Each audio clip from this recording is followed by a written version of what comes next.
अगाध सागर आणि किनाऱ्याला लागूनच असलेली कौलारू वास्तू. दुरून पाहिले तर हे कोणाचे तरी घर आहे की काय असा आभास होतो. पण हे आहे रत्नागिरी तालुक्यातील जयगड येथील कराटेश्वराचे मंदिर. एक बाजूला खवळलेल्या समुद्राच्या लाटांच्या गर्जना आणि दुसऱ्या बाजूला मंदिरात जाणवणारी निशब्द शांतता. कधी कधी वाटते की शांततेचे देखील सूर असावेत. इतिहासकारांच्या मते 800 ते 1000 वर्षापूर्वीचे हे शिल्हारकालीन शिवमंदिर.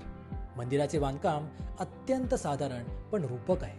वास्तू उभारायला लाकडाचा आणि दगडाचा वापर केलेला आहे, पण खूप वेळा जीर्णोद्धार झाल्याने गाभाऱ्यात तुम्हाला टाईल्स देखील दिसतील.